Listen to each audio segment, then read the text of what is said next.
রাধে রাধে বন্ধুরা, শুভ সকাল। আশা করি প্রত্যেকে ভালো আছো। মিঠাই ব্লগে আরও একটা ভিডিওতে স্বাগত জানিয়ে শুরু করলাম আজকের ব্লগটা।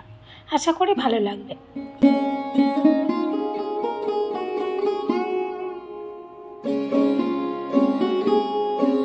এখন মায়ের বাড়িতে আছি, কত সকাল সকাল ঘুম ভেঙে যায়। আসলে না, আমার মাই আসলে সকালবেলা উঠে সবার ঘুম ভাঙিয়ে দেয়, তাই তাড়াতাড়ি উঠতে হয়, ঘুমও ভেঙে যায়। আর তাড়াতাড়ি উঠেই আমি আগে ঘরটা মুছে নিলাম। তো বললো তাড়াতাড়ি ঘর মুছে স্নানটা করে গোপুসোনাদেরকে তুলে দে আগে তুই, এটাই তোর আগে সকালবেলা কাজ। অবশ্য সকালবেলা বাসি বাসন টাসন সব মেজে যায়, আমাদের এই ঘর মোছা, রান্না বান্না করা, টুকিটাকি কাজ বাজ এইসব।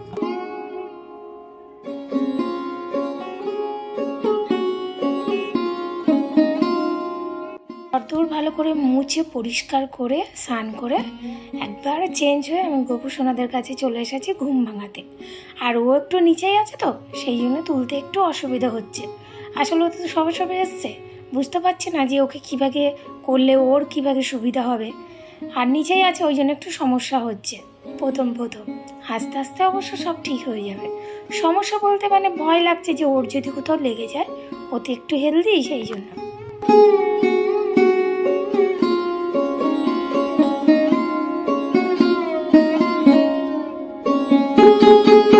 বাবুর কোনো সমস্যা হয় না, টোকান বাবু খুব তাড়াতাড়ি কাজ করে নেয় আর তাড়াতাড়ি হয়েও যায় ওকে করতে গেলে।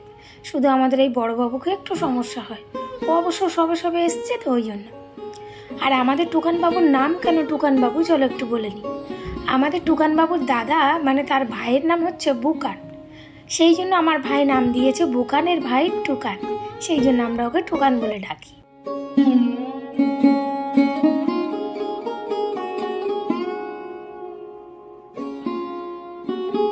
বড় বাবুকে কি নাম দেবো সেটাই ভেবে ভেবে লাস্ট পর্যন্ত আমি একটা নাম ঠিক করেছিলাম, সেটা হলো তাতান। তো ওকে তাতান সোনা বলেই আমরা সবাই ডাকি। মানে ওর কি নাম দেবো মাথায় ঢুকছে না।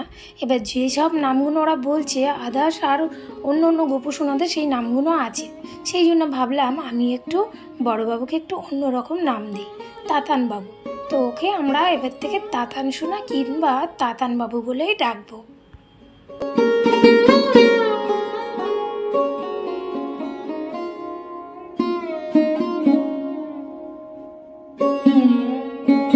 তাহলে স্নান করাবো না, মুখ টুক পরিষ্কার করে সকালবেলা ওদেরকে খেতে দেবো লঘুদানা আর বিস্কিট।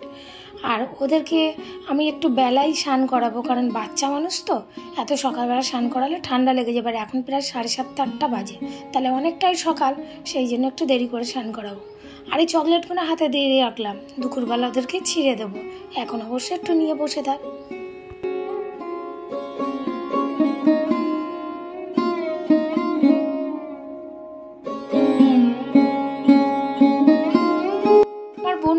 একটু পুজো করতে ভয় পাই, ভাবে যে আমি ঠিকঠাক পুজো করছি কি নাই, মানে আমার বোনের কথা বলছি। ও বলে দিদি তুই পুজো কর, তুই বেশ কি সুন্দর করে পুজো করে ওদেরকে খাওয়াস, কি সুন্দর ঘুম মুছিয়ে দিস। ও এতটা জানতো না, ও অনেকটাই আমাকে দেখে দেখে শিখেছে। বলছে দিদি এবার থেকে আমি তুই যেমনটা করবি তেমনটা দেখে দেখেই শিখবো। আমার বোনের বর তো খুব ভয় পেয়ে গেছে যে গোপাল তো আনা হয়েছে, কিন্তু ও কি করতে পারবে, কারণ ওর মনে কোনো ভক্তিই নেই। কিন্তু গোপাল সোনা এমনই, ভক্তি নিজের থেকেই করিয়ে নেবে।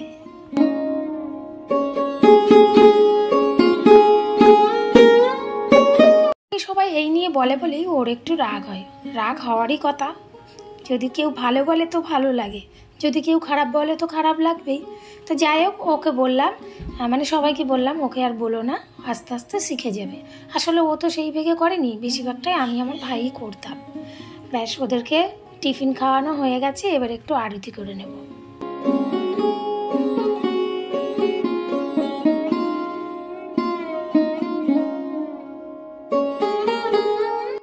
তোমাদের কেমন নামটা লাগলো অবশ্যই কিন্তু জানিও।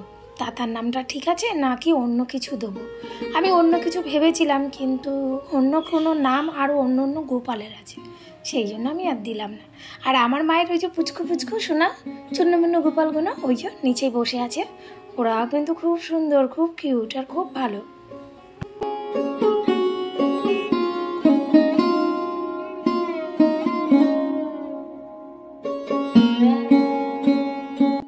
প্রায় 11:30 বাজে। জামা চেঞ্জ করে দিয়েছি, গা মুছিয়ে দিয়েছি। আর আজকে না জামা প্যান্টওয়ালা আসছিল, বেশ অনেকক্ষণ জামা প্যান্ট কেনা হয়েছে। টুকানবাবু যেটা পরছে সেটাও নতুন, ওরা তো সবে সবে এসছে, সেই জন্য সেই বেগে কিছু বানানো হয়নি আর কেনাও হয়নি। যাই হোক, এখান থেকে 3-4টা সেট নিয়ে নিয়েছি জামা প্যান্টের, পরে আস্তে আস্তে বানানো যাবে।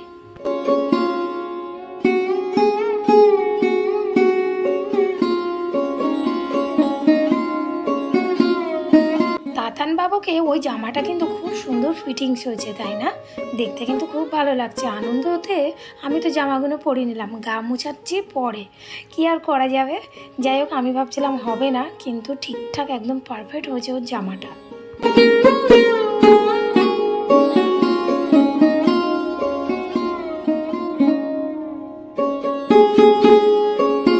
আমাদের বাড়িতে যে গোপালগুলো আছে ওদেরও কিন্তু নাম আছে, ভজ, আশু, কানাই, বলাই, ননি, সবার নাম আছে।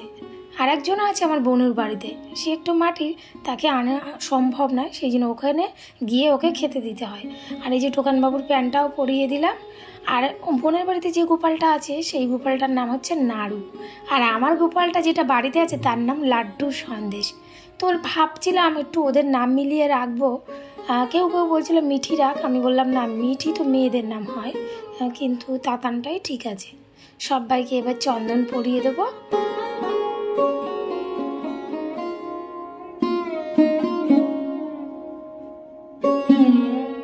তাতান সোনা আমার কাছে কি করে এলো? আমার তো দুটো আছে, আবার তাতান সোনা কি করে এলো? তাতান সোনার একটা গল্প আছে। একদিন আমি আর আমার কর্তামশাই ঘরে বসে বসে ফোন দেখছিলাম, হঠাৎ করে তাতানের মতো একজন চলে এলো আমার ফোনে। সেই দেখে তাতানকে দেখে, মানে ওই মুখটা দেখে এত ভালো লেগেছিল, আমার কর্তামশাই শুধু বলেছিল যদি এরকম পাও তাহলে নিয়ে এসো, কলকাতায় তো যাচ্ছ, যদি যাও এরকম একটা নিয়ে এসো, আমার না খুব ভালো লেগেছে ওকে। আমি বললাম দেখি, যদি কেউ আসতে চাই অবশ্যই আমি নিয়ে আসবো।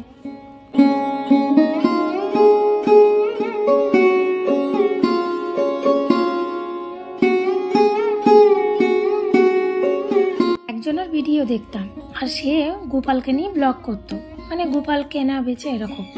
তো তার নাম্বারটা নিয়ে আমি ফোন করেছিলাম, ওকে বলেছিলাম এরকম কি পাওয়া যাবে? বললো হ্যাঁ এখনও আছে। তো আমাকে দেখিয়েছিল, তখন ওর কিছুই করা হয়নি। তো আমার এত ভালো লেগেছিল।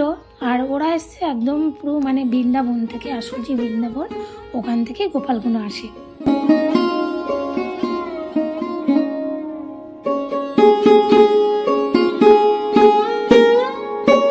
ওনার সাথে ফোন করে যোগাযোগ করেছিলাম, তারপর বললো তুমি আসো, এসে তুমি দেখে নিও। তখন এই বড়বাবুর কিচ্ছু হয়নি, শুধু এমনি জাস্ট মূর্তিটা ছিল, আর টোকানবাবু রেডি ছিল।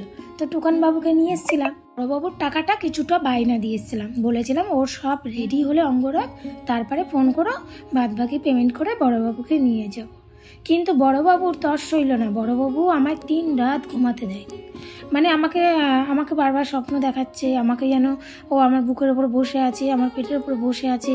আর আমার ওকে দেখে না এত ভয় লাগছিল, সেম এরকম একটা রূপ, মানে দেখে এত ভয় লাগছিল। আমি আমার ভাইকে বলেছিলাম, ভাই বললো ঠিক আছে, দেরি করবো না, ও মনে হয় টাকা দেওয়া হয়ে গেছে, তো ও তাড়াতাড়ি তোর কাছে চলে আসতে চাইছে। মা বলল যে স্বপ্ন দেখাচ্ছে মানে তাহলে গিয়ে নিয়ে চলে আয়। তারপরে ভাই আর ওই আমার আর একটা ভাই গিয়ে দুজন মিলে গাড়ি করে নিয়ে চলে এলো। এবার ওদেরকে ফোন করছি, ওরা বলছে এখনও হয়নি, এখনও দেরি হবে। তারপরে এবার আমার খুব কান্না পাচ্ছিল, আমি যে বাবা তুই এমনি স্বপ্ন দেখাচ্ছি আর তোরই অঙ্গরাগ হয়নি, কেন এমনি করছিস? আর সত্যি আমাকে ঘুমাতে দেয়নি, আমার মানে ঘুমোতো না, খুব ভয় লাগতো, আর ওই চোখগুলো দেখে আর বেশি ভয় লাগতো। তারপরে একদিন দেখছি কান্না করছে, তারপরে দেখছি সকালবেলা ওরা ফোন করে বললো তোমাদের গোপালের অঙ্গরাগ হয়ে গেছে, এসে নিয়ে যাও। ভাইকে বললাম, ভাই ওরা বললো হয়ে গেছে। তো ভাই বললো ওরা তো বললো হয়নি। আমি জানি না, হয়তো গোপালের ইচ্ছা, ওই জন্য তাড়াতাড়ি হয়ে গেছে, তুই নিয়ে চলে আয়। তো এই ভেবেই আমার তাতান সোনা আমার কাছে এসছে, আর আমার বোনুর টোকান সোনা এই ভেগে এসছে। তো ভিডিওটা এখানে শেষ করছি। রাধে রাধে, সবাই ভালো থেকো, সুস্থ থেকো।